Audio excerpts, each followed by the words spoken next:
Professor Gangopadhyay, thank you so much for joining us, for being a part of this conversation on CNBC TV 18. We heard you talking moments back where you talked about how inherently the nature of the beast is such that there necessarily has to be an element of chance in any gaming activity, and that is the whole design and purpose of this entire activity. I just want to get a sense.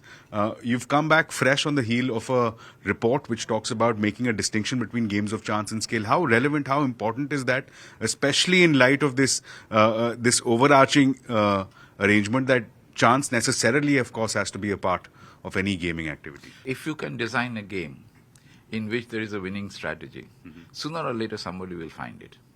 Nobody will play with that person anymore, right? And as this gaming, the winning strategy becomes known, the fun of the game will be gone. Therefore, for any game, for it to be played, or for it to be watched, or for people to be interested in it, there has to be an element of chance. So the point about distinguishing between a game of chance and a game of skill is a non-trivial question, right?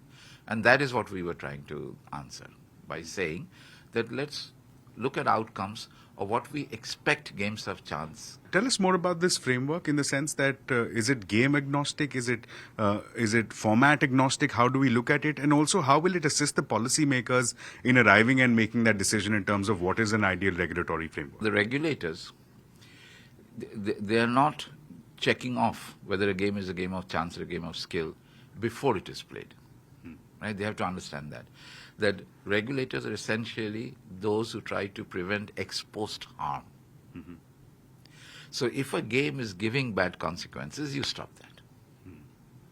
But if you have to decide from before whether the game will have a good is a game of chance or a game of skill, that's a dangerous approach because you never know how it will play out. In terms of policymakers and regulators arriving at these compliance frameworks and regulatory mechanisms, what should be a guardrail in ensuring that we don't make it a deterrent to innovation? Gaming is an innovative activity. It is much better left to the industry as a whole to objectively regulate.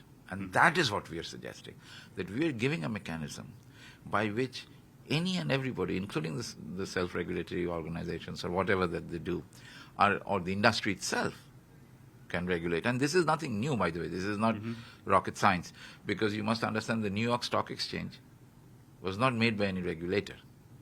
It was made by investors who wanted to drive out what were called the robber barons, or the bad investors who were scamming other people's money.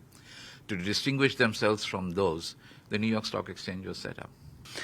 Just give us a sense, how critical is this framework in terms of making that distinction between not just games of chance and skill, but also making that distinction between what is a good versus a bad game, and also how far it will go in terms of protecting consumers, the final end users?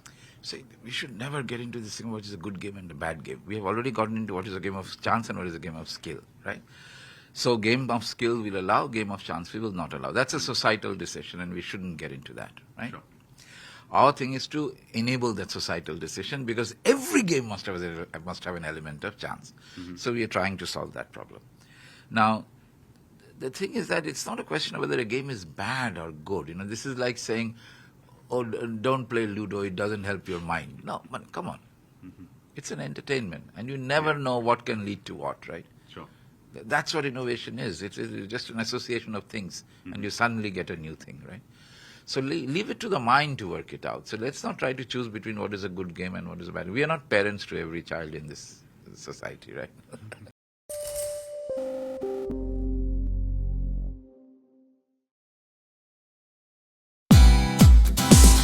Hey, thank you for watching this on CNBC TV 18. Hope you liked it.